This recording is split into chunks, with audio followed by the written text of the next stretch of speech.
Hi, my name is Jake, and I am a bookish drummer.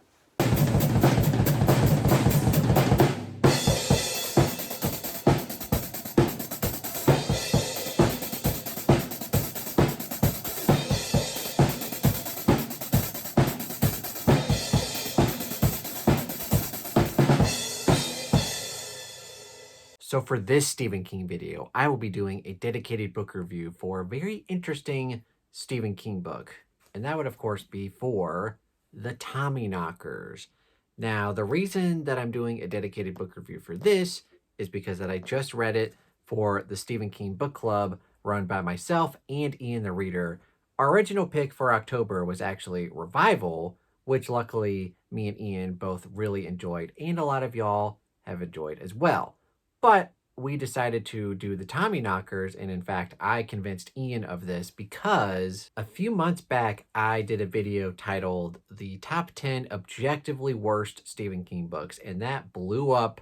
The algorithm pushed that out for some reason. It's got like over 10,000 views now, and in the thumbnail, it was I'm holding up the Tommyknockers, which is ironic because I don't actually include it in the top 10, I don't think. I think it was more of an honorable mention.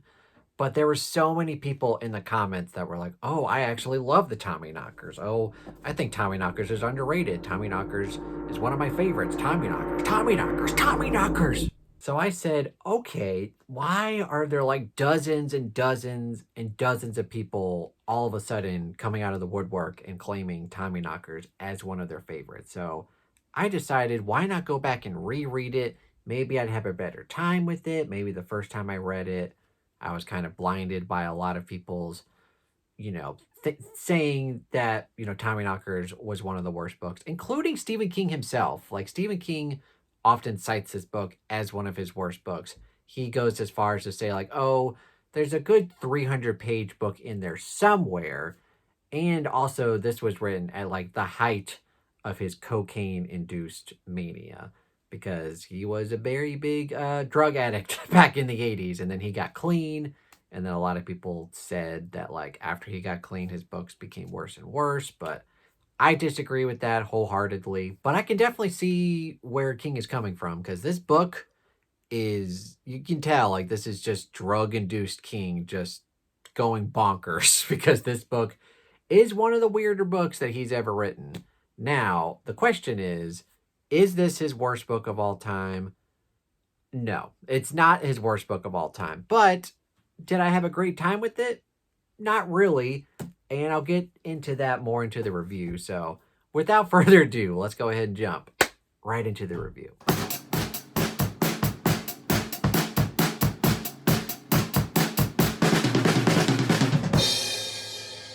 So first off, The Tommyknockers from 1987. What did I think of this book? What did I rate it? What are my overall impressions of the book after a reread? Well, I don't hate this book, but I really don't like it. And for that, I give it 2.5 stars, which is an improvement because the first time I read this book, I gave it 2 stars. So I liked it a smidge more. I still think it's a bad King book. I do think, while it's not his worst book, it is definitely bottom tier Stephen King. Possibly, I don't think top or bottom 10, I should say, which is surprising because there are a lot of bad Stephen King books that are shorter than this book. This is a chunky book to have to go back to reread. But stuff like Rage and End of Watch, and even stuff like Wendy's Final Task, I would rather read the Tommyknockers over those books, because those books like sell. Like, those books are worse in my opinion. The Tommyknockers, it's bad, but it does have a really cool premise. It does have some good characters. It has really good moments throughout the book. The main problem is the length, the pacing, and the structure. So, like, all the things that make up a good book are lacking in this book. So if you guys don't know what this book is about, I'm not going to go into full spoiler territory, but I will say kind of like the first chapter, the inciting incident. So you have this woman, Bobby Anderson, who's out walking her dog, like, in her property, and she all of a sudden, like, stumbles over a root, or what she thinks is a root. And then she starts doing a little digging, and there may or may not be an alien spacecraft hidden under the forest floor. And weird things start happening to people in the town, including especially Bobby Anderson. And it kind of goes from there. I'm not going to do any kind of full spoiler talk here. Just know that it's that kind of story. Aliens, specifically, like there's a deep underground alien spacecraft that's probably been there for a very long time, and weird things start happening to the people in the town. And it's a really cool concept. I think it could have been a really good Stephen King novel. What I really don't like I mentioned, is the structure of this novel. It's written in three parts, like a lot of Stephen King longer books. I kind of have that's kind of like a rant that I do. It's written in three parts, so let me break it down for you. But basically, part one, you get a lot of perspectives from two of the main characters, I would say, Bobby Anderson and Jim Gardner. And you get a lot of perspective of obviously Bobby Anderson finding the spacecraft, and then weird things starts happening. And then Gardner kind of has this weird feeling about her, like, oh, I have to go save her. Like, she is in trouble. Like, I need to go save her. So like the first 200 pages or so are kind of interspersed between those two main characters, and it's good, although well overwritten in my mind. Like, this is the height of Stephen King's like books being very unedited. Like before it, like the only book that was like super long in his catalog was The Stand. Everything else was basically like 300, 400 pages, like that kind of range. After it, like he just kind of, I feel like his editor's just like, oh, well, people want long books, so we'll give him the Tommyknockers. That's 700 pages. But it's too much. Like there's certain scenes that just go on forever. Like there's literally like a 20-page scene, I think, where Gardner is having an argument with people at a party about nuclear weapons or nuclear energy. It just goes on for so long, and there's so many scenes and chapters that just are a slog to get through. And I feel like King was right, where like there's a good 300 pages in here somewhere, but like it really should have been edited down a lot. It could have been like a really compelling 500-page book, but it's 750 pages, so it's well overwritten. So part one is Anderson and Gardner going back and forth of like what they're doing. And then part two is the larger chunk of this book. It's like 300 some pages. And you get, it's basically just an assembly line of just random characters in the town of Haven. I forgot to mention this takes place in Haven. Like a lot of King books, like it's just a random small town in Maine. Haven does pop up in other King stories, but I think this might be the first one. Maybe. I don't know. But anyway, takes place in Haven, and it's 10 chapters, and it's just random people from the town. Weird things are happening to them. Some of them are better than other. Can I speak? Some of them are better than others. There's some really cool and interesting moments, but then there's some that are basically kind of forgettable.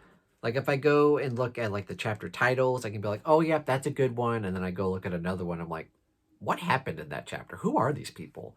So I think a lot of that could have really been edited down. And I think coming back to like a kind of a grand vision I had for like what this book could have been, one of my favorite Stephen King books that does have like a small town setting where it bounces back and forth between a ton of people is Needful Things. And that's about a similar length to Tommyknockers, maybe like a bit shorter. But Needful Things is very well paced, great character work, great plot. Like that's Stephen King at his best, writing a thick book with a lot of characters, but making it very seamless. I think this book could have worked really well if it was in the same structure as Needful Things. Because in this one, you kind of just get two characters for the first 200 pages. And then the next 300 pages, it's random ass people. And then the last kind of 200 pages or so, you're kind of back to Bobby and Gardner. I think this book could have worked really well if it was in the structure of Needful Things. Because Needful Things, from the get-go, you're following random ass characters throughout the whole book. And I think it would have worked really well if it did that and also cut out like 200 pages. So you do those two things and you probably have a great book. But for what we have, it's just overlong. It's just too much. It's too much. And it sucks because it is a really cool premise and concept, but it's just too much. So yeah, part one is Bobby and Gardner. Part two is a whole slew of random ass characters. And then part three, we're back to Bobby and Anderson for the end. And overall, also the ending just isn't that great.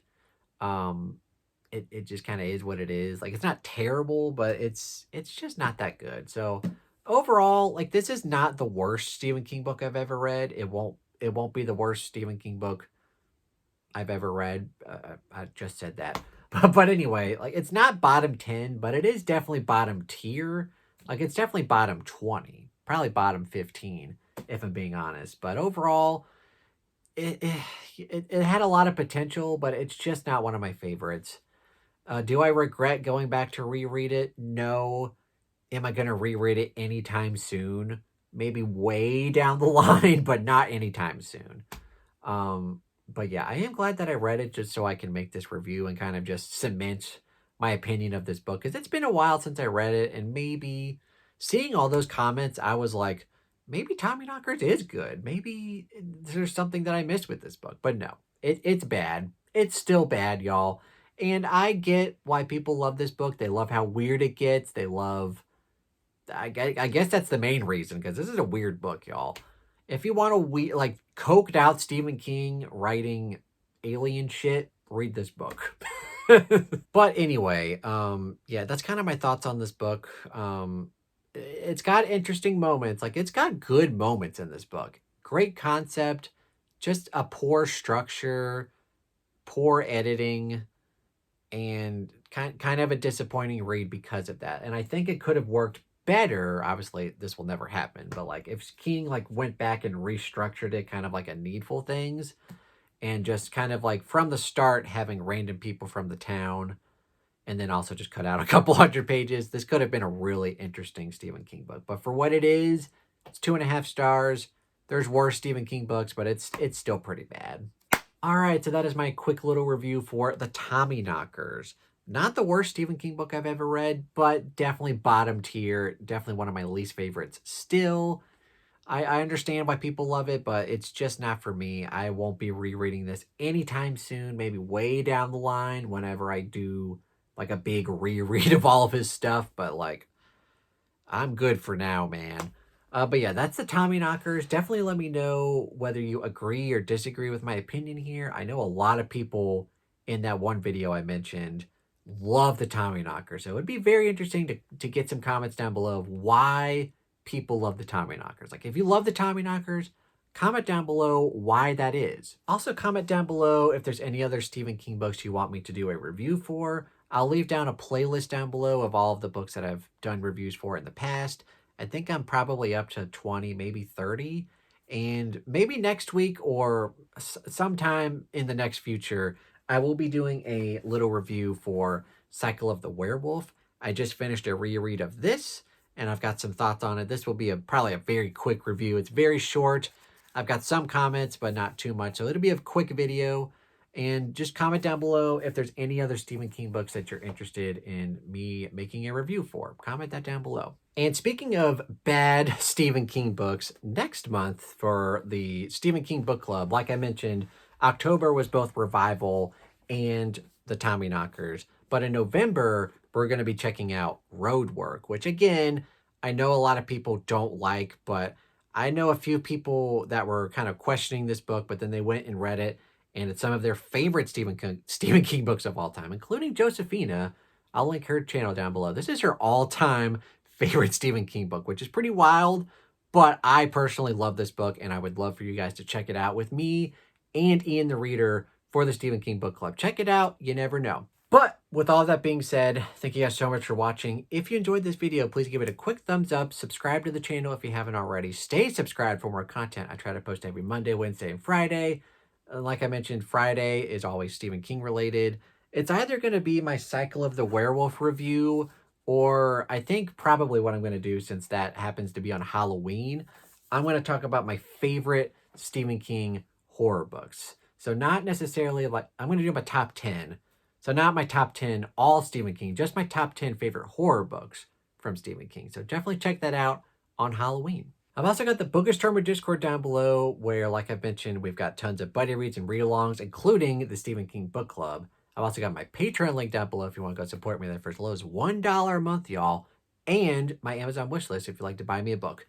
Thank you guys so much for watching. Have a fantastic day.